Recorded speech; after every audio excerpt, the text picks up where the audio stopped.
membangun komunikasi yang bermakna, yang berguna, yang bermanfaat dalam keluarga kita. Seorang tokoh gereja Bethel Indonesia, dia pernah berkata demikian, komunikasi yang aman dalam keluarga ketika kita ada bersama-sama di meja makan.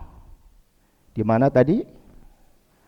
Saat kita bersama-sama menikmati hidangan. Beliau berkata itu merupakan sarana tempat yang aman untuk berkomunikasi dalam keluarga. Kemudian beliau juga berkata, komunikasi yang aman dalam keluarga ketika setiap anggota keluarga itu, ketika kita sudah berkumpul, ketika kita sudah membicarakan sesuatu, maka setiap anggota keluarga itu harus bebas dari yang namanya memegang apa ini?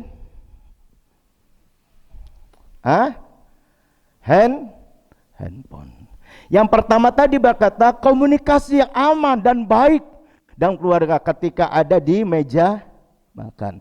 Yang kedua, komunikasi yang aman bersama keluarga ketika semuanya tidak memegang yang namanya handphone ketika lagi berbicara. Kenapa beliau berkata demikian?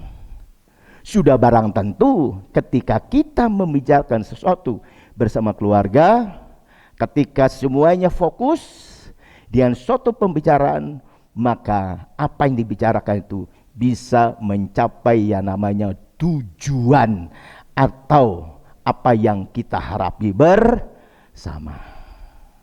Dengan kata lain, ketika kita bicara, apa yang kita bicarakan bersama-sama, tapi tidak ada yang asik sendiri main apa? Game. Lihat kiri kananmu. Ketika orang ngomong, kamu dengerin atau lagi asik main handphone, main game. Saudara udah kasih Tuhan. Itu salah satu tokoh gereja Bethel Indonesia menyampaikan hal itu.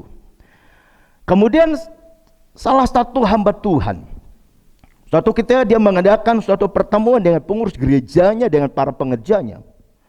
Dia kumpulkan semuanya pengerjanya dan pelayan-pelayan Tuhan. Ketika rapat, gembalanya bilang begini, terima kasih kepada semua Bapak Ibu yang duduk dalam kepengurusan dan pelayan-pelayan Tuhan yang malam hari ini hadir. Pertemuan kita malam ini membahas ada berapa agenda. Maka dari itu, dia bilang, saya berharap ketika rapat ini sedang berjalan, tolong perhatikan apa yang dibicarakan. Mungkin nanti ada Bapak Ibu bertanya, atau ada sesuatu yang kurang jelas, bisa melontarkannya. Maka dari itu, fokus. Ketika rapat, lagi asik rapat, semua agenda 1-2 sudah selesai. Setelah selesai, lalu gembala bertanya kepada salah satu pelayan Tuhan itu. Misalnya saya sebut si Anto. Saya pakai nama Anto. Saya pikir di sini ada nama Anto toh? Tidak ada kan? Makanya aman. Dari tadi kita sudah sampaikan ini. Kamu ada sesuatu yang mau disampaikan dengan bidang yang kamu hadapi dalam pelayan ini? Si Anto bilang, ya Om. Kamu ngerti nggak apa yang tadi saya sampaikan? Kurang jelas Om. Loh, yang lainnya ngerti nggak? Ngerti. Apa? Ini. Kok Anto nggak jelas? Kenapa? Ternyata lagi waktu rapat, Anto bukan dengar materi yang disampaikan agenda rapat, tapi dia asik lagi main apa? Main game atau main apa? Makanya dia pertanyaan pun nggak jelas. Apa yang ditanyakan? Kenapa? Fokusnya tidak tertuju kepada materi rapat. Apalagi hari ini saudara kekasih Tuhan, kita mau bersama-sama membangun komunikasi yang bermakna dalam keluarga. Ya. Membangun komunikasi yang bermakna dalam keluarga. Itu penting untuk kita lakukan. Amin. Penting untuk kita kerjakan. Oleh karena itu saudara kasih Tuhan, ada beberapa langkah yang harus kita perhatikan. Ada beberapa langkah yang harus kita kerjakan. Ketika kita mau komunikasi dalam keluarga itu betul-betul bisa mencapai yang namanya tujuan apa yang kita harapkan. Lalu pertanyaan, apa langkah itu? Apa hal itu yang harus kita lakukan? Oleh karenanya, perhatikan bersama-sama. Yang pertama, Bapak Ibu dan Saudara dikasih Tuhan, yang harus kita perhatikan, yang harus kita lakukan di dalam membangun komunikasi supaya komunikasi kita itu bermakna. Yang pertama, kita harus membangun komunikasi dari hati ke hati. Membangun komunikasi dari hati ke hati. Nah, untuk membangun komunikasi dari hati ke hati itu perlu kita perhatikan ada beberapa hal, ya. Membangun komunikasi dari hati ke hati itu perlu kita perhatikan beberapa hal supaya komunikasi dari hati ke hati itu bisa mencapai yang namanya tujuan bersama, mencapai apa yang kita inginkan. Apa yang harus kita perhatikan untuk kita dapat membangun komunikasi dari hati ke hati? Yang pertama, kita harus menyediakan atau kondisi itu harus kondisi yang baik, kondisinya nyaman, kondisinya tenang, ya, yang di dalamnya harus ada kasih dan saling menerima satu dengan yang lainnya, ya.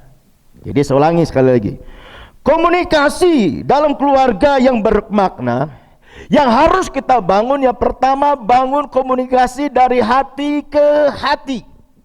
Untuk membangun komunikasi dari hati ke hati itu perlu kita mempersiapkan atmosfer yang baik, kondisinya aman, kondisinya nyaman, kondisinya baik, yang di dalamnya harus dipenuhi oleh kasih Tuhan dan satu dan yang lain saling menghargai. Amin. Ketika suasananya baik, tenang, aman, semuanya dilingkupi kasih Tuhan, saling menghormati, saya percaya apa yang menjadi agenda pertemuan kita, apa yang kita bahas di tengah keluarga kita, sekalipun mungkin ada perbedaan, tetapi saya percaya ketika ada kesatian dan kasih Tuhan yang melingkupi kita, saya percaya apa yang kita bicarakan pasti mencapai yang namanya hasil yang baik dan maksimal. Amin. Jangan sampai justru pada waktu pertemuan, justru suasana pada tuh saudara sendiri bisa bersetegang, ya, bisa bersetegang. Tapi saya percaya setiap ada pertemuan dalam lingkup keluarga, pasti kita ingin pertemuan itu mendatangkan hasil yang baik. Ya apa ya? Satu contoh yang saya alami. Ketika kedua orang tua saya meninggal, papa sudah meninggal, mama sudah meninggal, lalu kami itu dikumpulkan sama salah satu dari saudara dari ibu saya. Kita dikumpulkan, saya disuruh pulang, kami semua yang di luar kota, yang tidak tinggal di kampung halaman itu disuruh pulang. Waktu pulang, lalu kami dikumpulkan. Salah satu orang tua yang boleh saya katakan mewakili kita dari pihak ibu saya. Waktu dikumpulkan lalu bilang begini, mereka bilang begini, nih kamu semua sudah kumpul, saya mau masih tahu sesuatu buat kalian, mau menyampaikan sesuatu buat kalian yang masih ada sekarang. Kalian yang ada 7 bersaudara. Nah, waktu disampaikan di situ berhubungan dengan yang namanya warisan. Tadi dalam Voice of Pentecost tadi kan warisan rohani yang perlu kita wariskan, ya. Ada keteladanan, ada ketaatan dan sebagainya. Ini warisan harta. Waktu saya ditanya, ibu saya, bapak saya memang Harta ya ladang, sawah, kebun karet dan sebagainya. Ada berapa bidang tanah, ada berapa kebun karet, ada berapa sawah dan sebagainya. Waktu ditanya kepada saya, Bartolomeus, menurut kamu siapa yang berhak mendapat harta ini?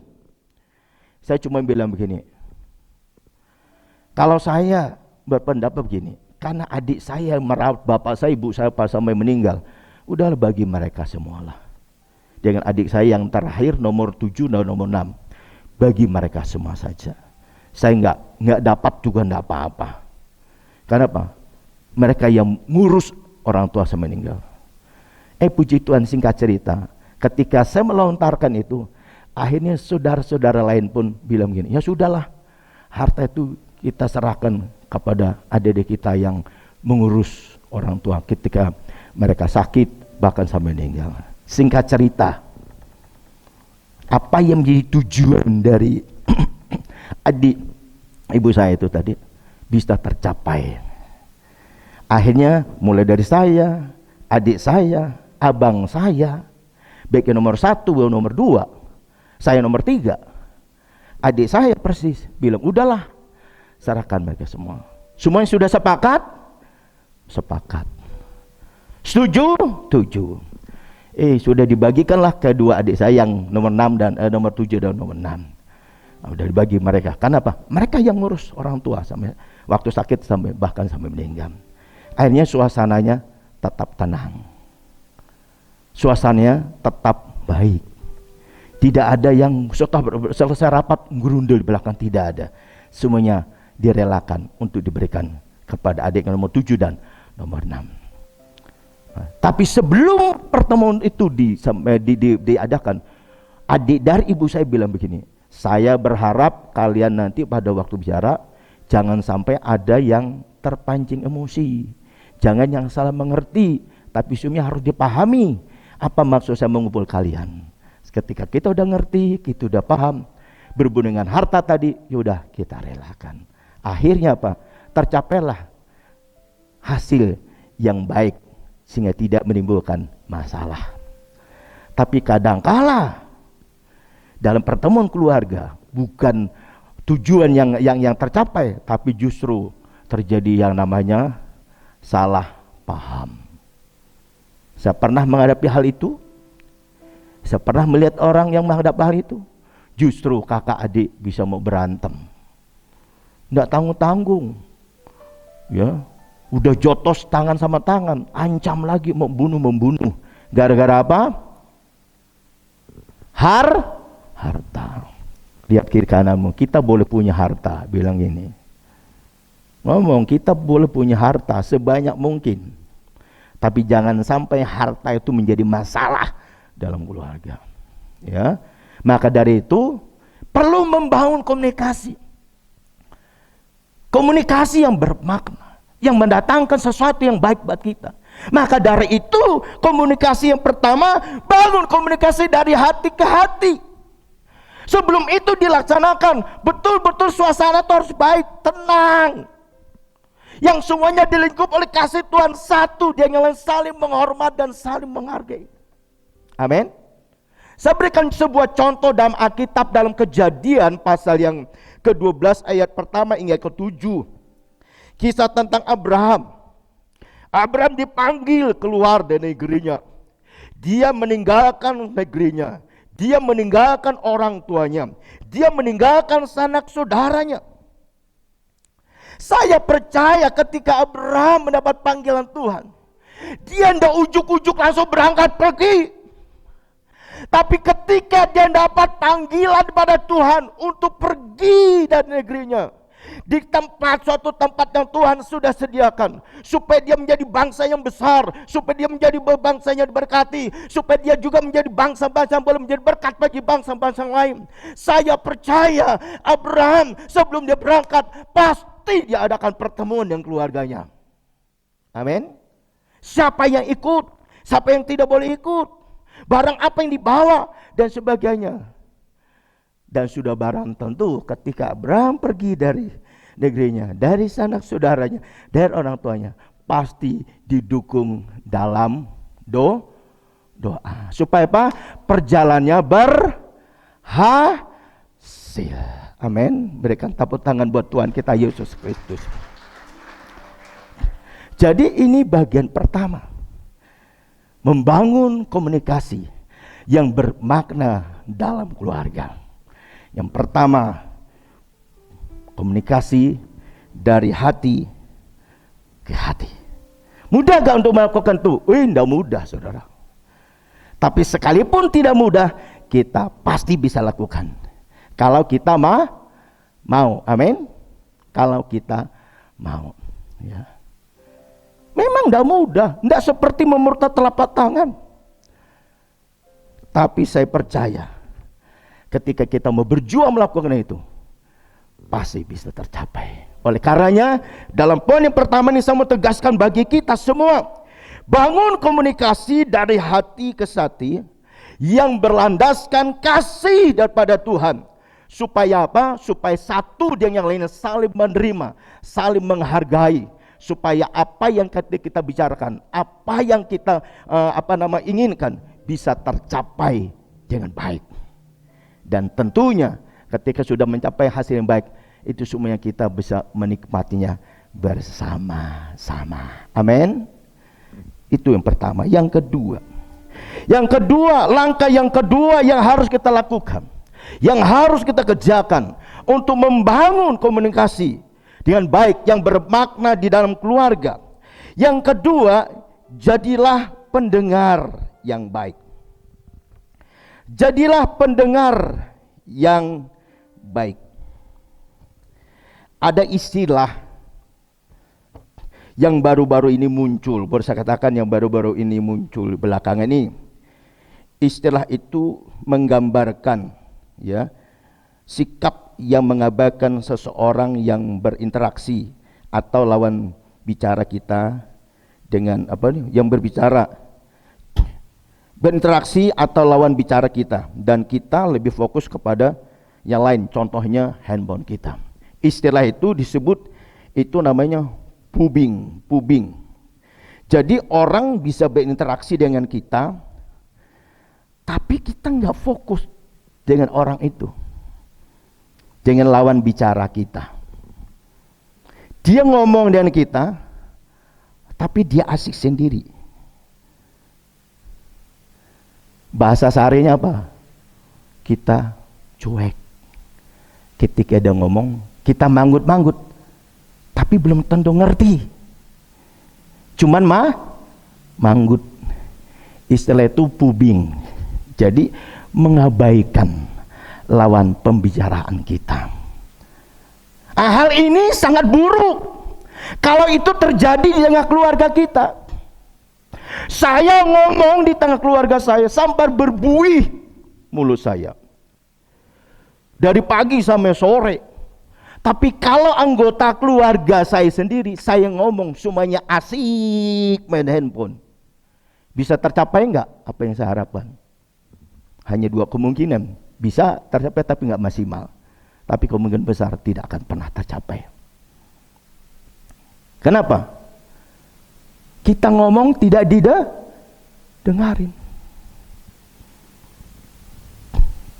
Saya kembali kepada contoh yang kedua tadi, waktu saya menyampaikan hamba Tuhan yang mengadakan rapat dengan pengerjanya dan pengurusnya.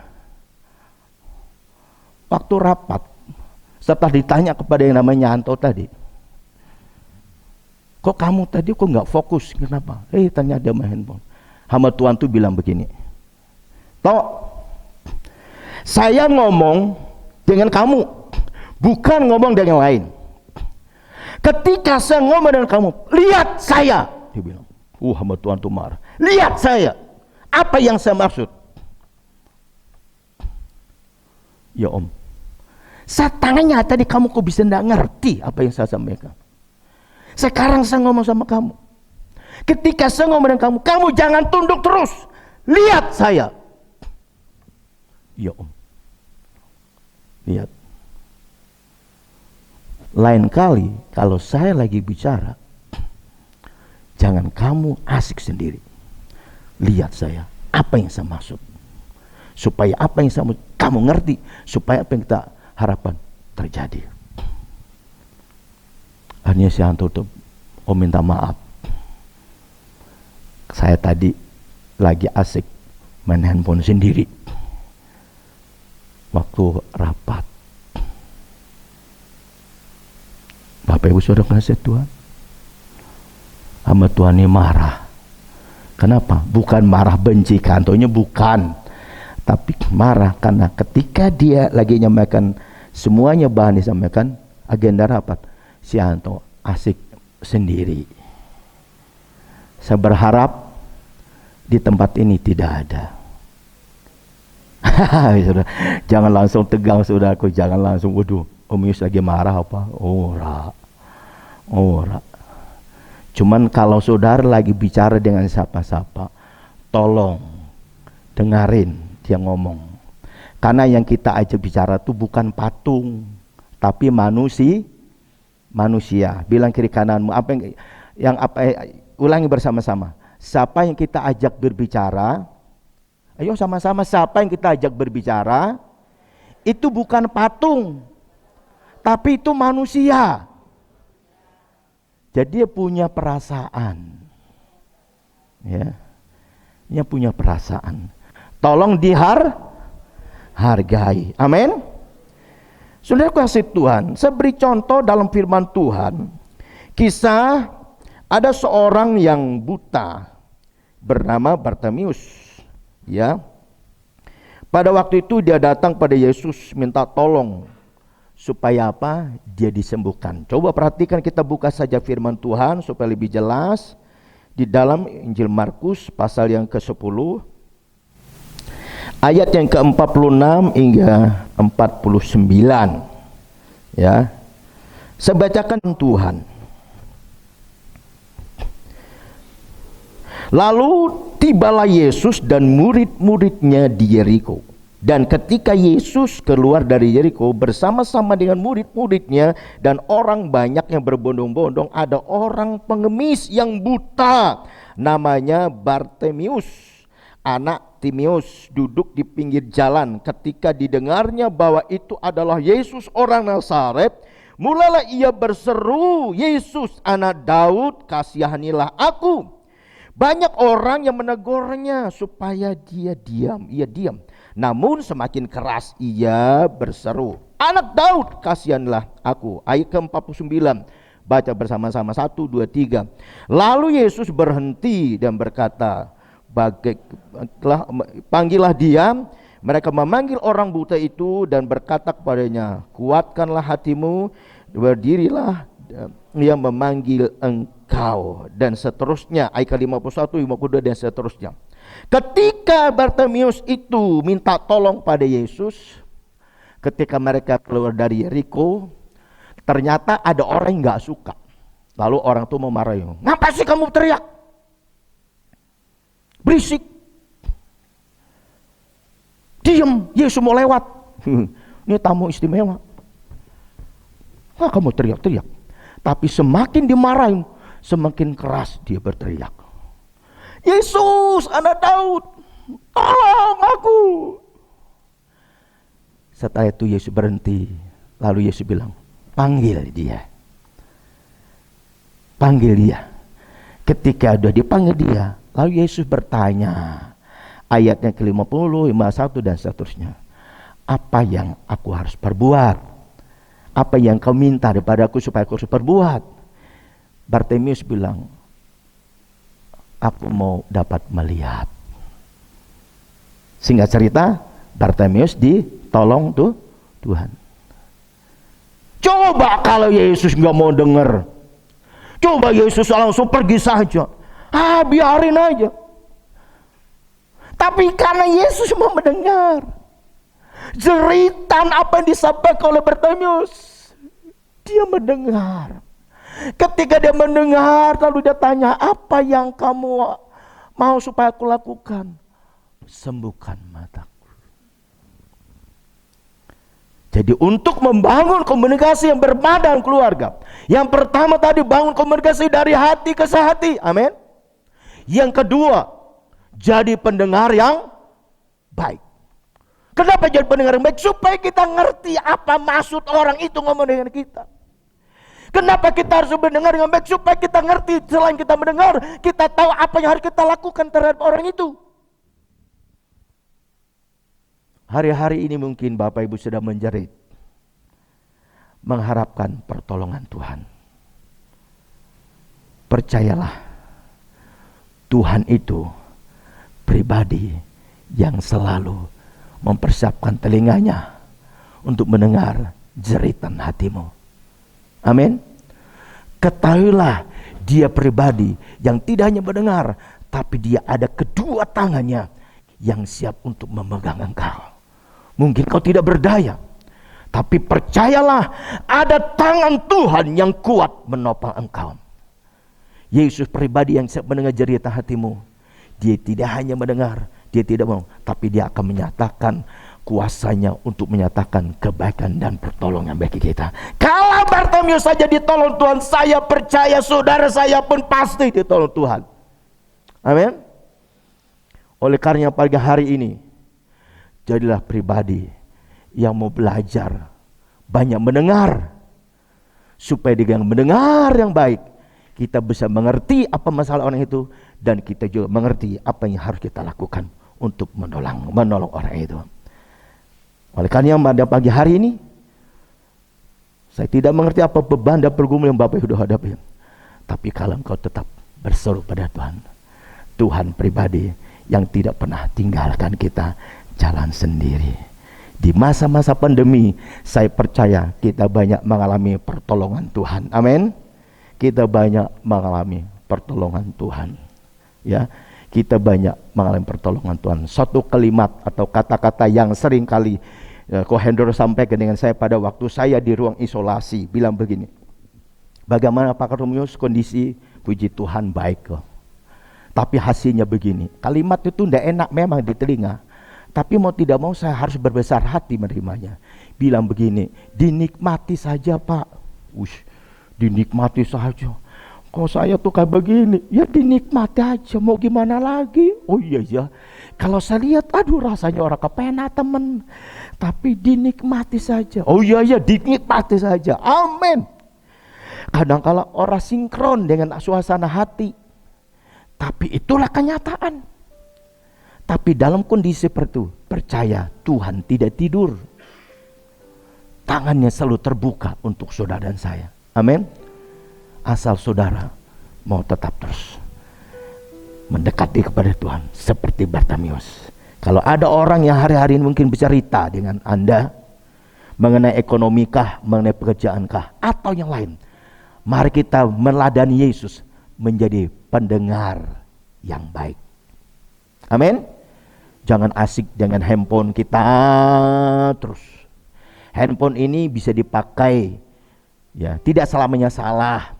Tapi kalau handphone ini sudah memperbudak saudara dan saya, saudara bisa komunikasi dengan orang yang jauh di sana.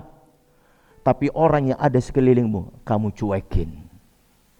Udah makan Pak? Udah makan lah? Udah makan belum kamu? Udah makan belum? Oh iya Pak, iya Pak. Baru enggak. Udah berapa kali kita ngingatin. Dia ngomong orang jauh yang gak kelihatan, tapi orang yang di depan matanya tidak diperhatikan. Oleh karena hari ini, bangun komunikasi yang bermakna dalam keluarga. Dengan cara apa? Menjadi pendengar yang baik. Berikan tos kiri-kanan bilang, ya segini aja lah ya. Amin. Oke. Komandan Loyo di bagian ini ya. Apalagi tersinggung, enggak saudara, saya tidak bermaksud menyinggung saudara. Ini untuk kita semua, amin. Jangan handphone ini sampai melupakan keluargamu. Anak mau jerit-jerit, mau mandi, enggak diperdulikan.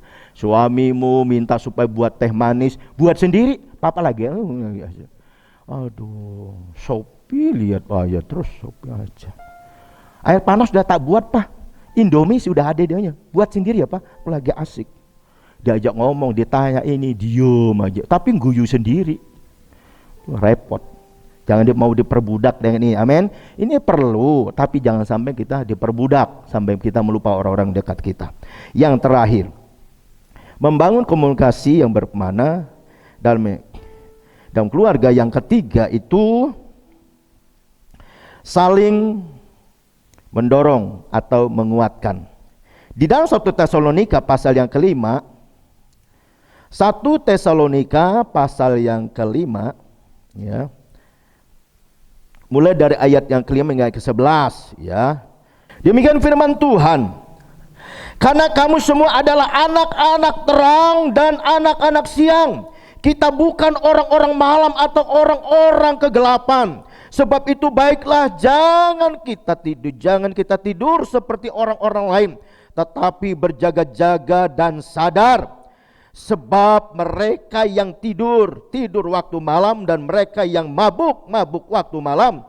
Tetapi kita yang adalah orang-orang siang, baiklah kita sadar, berbaju zirahkan iman dan kasih, dan berketopong pengharapan keselamatan. Karena Allah tidak menetapkan kita untuk ditimpa murka, tetapi untuk beroleh keselamatan oleh Yesus Kristus, dan seterusnya. Jadi Bapak Ibu dan Saudara kekasih Tuhan, yang ketiga saling mendorong dan saling menguatkan. Jadi pastikan ketika saudara dan saudara ngomong itu, pastikan kata-kata kita itu bukan menyakiti, bukan yang mengeritik yang membuat orang jadi sakit hati, tapi kata-kata kita itu harus membangun. Katakan membangun, ya. Tidak merendahkan orang itu, ya. Harus membangun, menguatkan, dan tidak merendahkan. Artinya kita saling menguatkan. Kenapa kita harus menguatkan, mendorong, menguatkan? Di dalam konteks dalam 1 Tesalonika ini berbicara tentang supaya gereja Tuhan itu berjaga-jaga. Kenapa? Karena Yesus itu akan datang. Maka dari itu sebagai gereja Tuhan kita harus saling menguatkan, mendorong. Kenapa? Karena kita ini orang-orang terang, bukan orang-orang malam, orang yang hidup dalam kegelapan.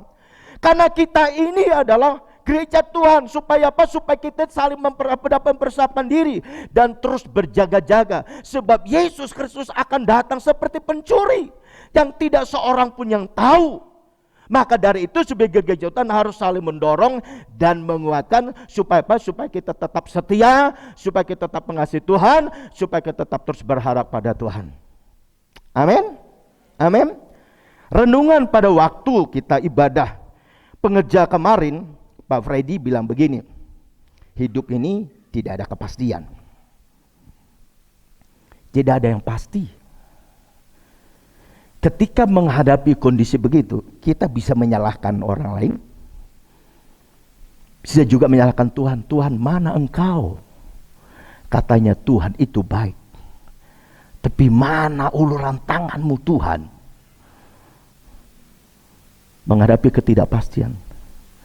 Tapi dalam menghadapi kondisi seperti itu, hanya dua diingatkan: tetap berharap, tetap berdoa. Itu saja. Sebab kalau kita melihat kenyataan itu, kita bisa menyalahkan sahabat-sahabat. Tapi dalam kondisi seperti itu, sebagai gereja Tuhan, makanya tadi kita harus saling mendorong, saling menguatkan, supaya kita tetap bertahan, supaya kita tetap cinta Yesus, sekalipun mungkin kondisi kita hadapi tidak sinkron dengan suasana hati kita. Tapi ingat, sebagai anak Tuhan, sebagai orang percaya, Tuhan berjanji, aku menyertai engkau sampai akhir zaman. Aku tidak membiarkan engkau jatuh sampai tergeletak.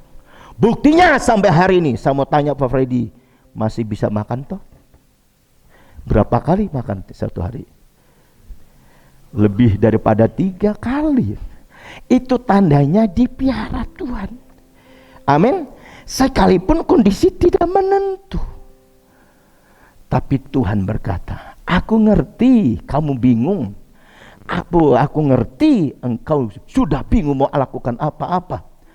Tapi biarlah hatimu tetap melekat kepadaku, tetap berharap dan tetap berdoa. Sebab di dalam doamu itulah terletak kekuatan yang tidak mungkin akan menjadi mungkin karena Tuhan yang bekerja. Amin. Kiranya renungan firman Tuhan pagi hari ini menjadi berkat bagi kita sekalian. Inilah firman Tuhan yang dapat sampaikan. Tuhan Yesus Berkat kita semua. Kita bangkit berdiri, kita persiapkan diri untuk masuk dalam perjamuan kudus. Masing-masing kita sudah mempersiapkan perjamuan kudus. Persilakan persiapkan perjamuan kudusnya masing-masing. Kita naikkan pujian yang mengatakan terima kasih Tuhan, terima kasih. Dari semula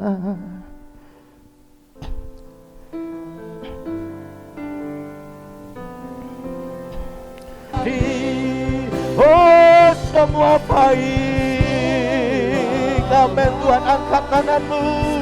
Semua baik. Apa yang telah Kau perbuat di dalam hidupku.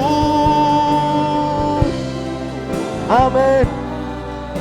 Sungguh teramat baik. Kau jadikan hidupku. Berarti Kau jadikan hidupku. Berarti Kau jadikan hidupku. Berarti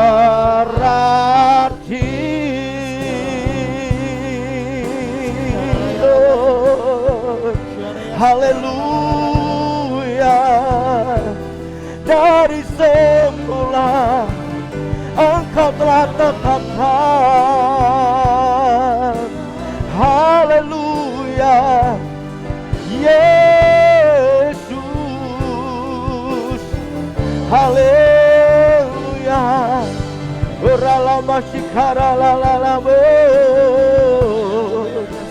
Haleluya Yesus. Haleluya. Syukur bagi nama-Mu. Syukur bagi nama-Mu. Syukur bagi nama-Mu. Terima kasih. Biarlah musik melaunkan pujian dengan lembut. Bapak, Ibu, dan saudara kasih Tuhan, pagi ini kita diingatkan oleh firman Tuhan, yaitu bicara tentang membangun komunikasi yang bermakna dalam keluarga. Mungkin hari-hari ini di tengah keluarga kita masing-masing komunikasinya tidak seperti yang kita harapkan. Mungkin ketika pasangan kita berbicara, kita asik sendiri main handphone kita, atau kita mungkin memikirkan hal lain.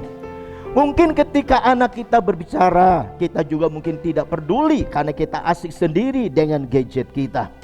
Tapi pagi hari ini firman Tuhan mengingatkan kita, kalau kita mengasihi keluarga kita, berikan waktu untuk kita bisa berkomunikasi dari hati ke hati di dalam keluarga kita. Jadi kalau pribadi yang mau terus belajar, mau mendengar, bukan hanya kita saja mau didengar orang, tapi jadilah pribadi yang mau belajar mendengar apa yang orang lain katakan, supaya engkau mengerti persoalan apa dihadapi oleh orang yang menyampaikan sesuatu buat kita. Ketika kau mengerti, kau punya cara untuk memberikan apa yang harus kau lakukan supaya menolong orang itu. Bangun komunikasi untuk dapat saling mendorong, menguatkan. Pagi hari ini mari kita belajar menerapkan apa yang firman Tuhan katakan pagi ini. Kita manusia yang tidak sempurna, tapi kita belajar, berjuang melakukannya. Ketika kita mau belajar dan berjuang melakukannya, saya percaya kita pasti bisa. Kita pasti bisa. Dan ketika kita bisa melakukannya, maka kita akan menikmati suasana yang indah di dalam keluarga kita masing-masing. Terima kasih Tuhan untuk firman-Mu pagi hari ini. Hamba-Mu telah selesai menyampaikannya. Biarlah firman Tuhan ini tidak sebatas kami mengerti, tapi firman Tuhan mendorong kami supaya kami boleh melakukannya dengan kekuatan dan kasih Tuhan menyertai kami, supaya kami bisa membangun komunikasi yang bermakna dan keluarga, supaya kau boleh menikmati berkat-berkat Tuhan di dalamnya. Dan setiap umat Tuhan yang hadir pagi ini, tidak seorang pun yang kau lewati, tapi semua boleh diberkati Tuhan. Dan firman Tuhan mengajar kami supaya kami bisa melakukannya, supaya kami boleh menikmati sukacita Tuhan melimpah dari kehidupan keluarga kami masing-masing. Terima kasih Tuhan, yang lemah boleh dikuatkan, yang susah boleh dihiburkan, yang berpeperang rohani berikan kemenangan. Bahkan yang hari-hari dalam kekurangan, kami percaya Tuhan sumber berkat bagi kami. Sehingga setiap kami hari pagi ini ketika kami pulang, membawa sukacita, damai sejahtera Tuhan melimpah dalam kehidupan kami semuanya. Mari Bapak dan Saudara kasih Tuhan, angkat roti di tangan kanan kita. Dengarkan firman Tuhan. Dan ketika mereka sedang makan, Yesus mengambil roti, mengucap berkat, memecah-mecahkannya, lalu memberikannya kepada murid-muridnya dan berkata, ambillah, makanlah, inilah tubuhku. Dalam nama Tuhan Yesus Kristus. Kita makan rotinya.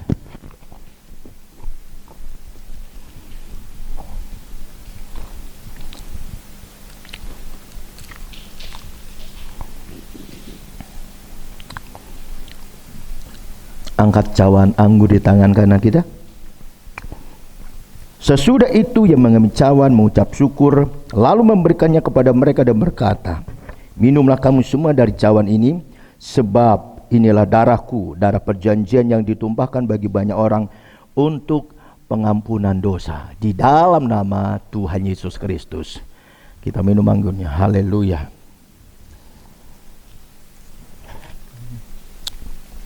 Makasih Tuhan. Makasih. Mari kita bersyukur kepada Tuhan atas kebaikannya, kemurahannya. Terima kasih Tuhan. Syukur.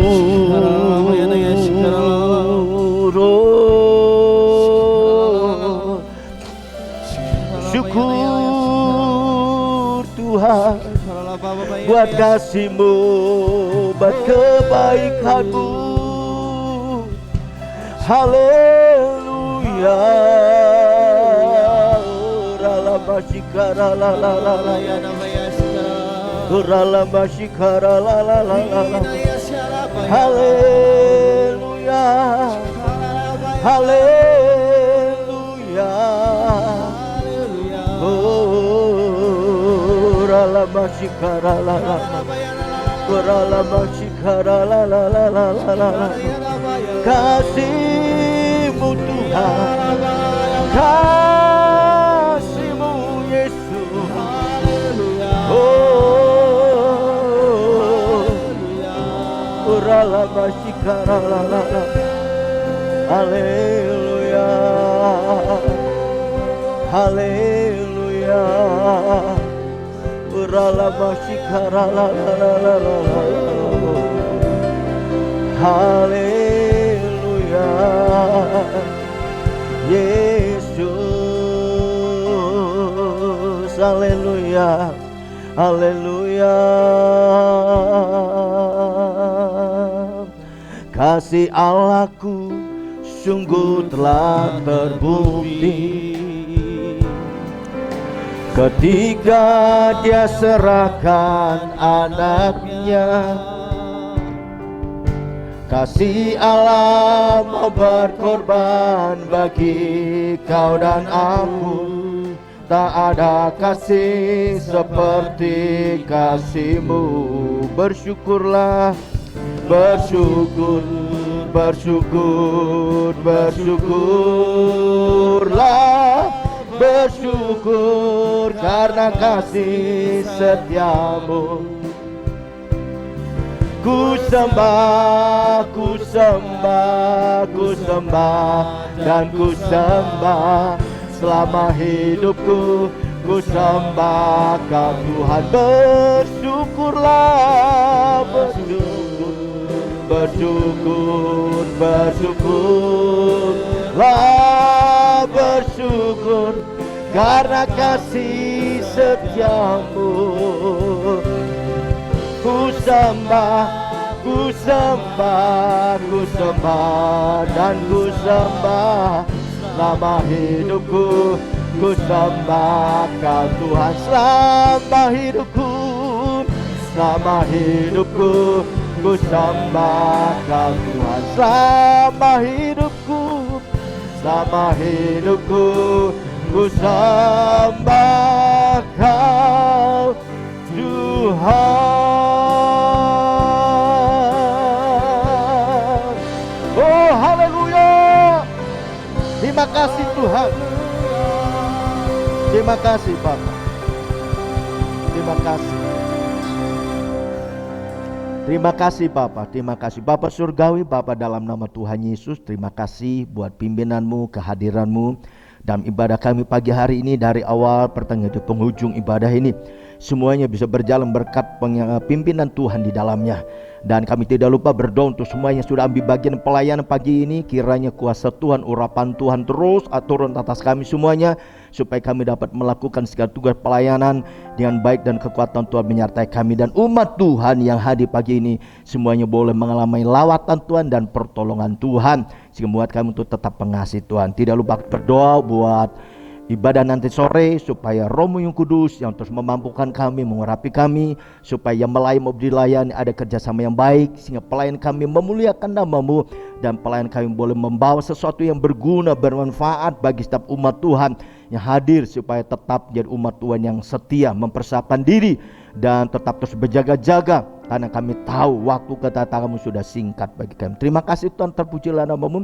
Sebentar kami akan berpisah satu yang lain. Biar Tuhan menuntun kami, menyertai kami, supaya setiap kami boleh kembali pulang, tiba di rumah dengan baik dan tidak kurang sesuatu apapun. Di dalam nama Tuhan Yesus kami sudah berdoa. Haleluya. Mari kita angkat kedua tangan kita. Kita akan pulang dan terima berkat pada Tuhan. Tuhan memberkati engkau dan melindungi engkau. Amen. Tuhan menyinari engkau dengan wajahnya dan memberi engkau kasih karunia. Amen. Tuhan menghadapkan wajahnya kepadamu dan memberi engkau damai sejahtera. Amen. Sekarang saudaraku kasih Tuhan, pulanglah dan terimalah berkat dari Allah Bapa, kasih sayang di dalam Tuhan kita Yesus Kristus, serta persekutuan dengan kuat kuasa Roh Kudus menyertai kita sekalian mulai saat ini sampai Maranatha. Yang percaya dan berkati Tuhan kita berkata amin. Sama pulang, Tuhan Yesus memberkati. Ibadah raya telah selesai, Tuhan Yesus memberkati.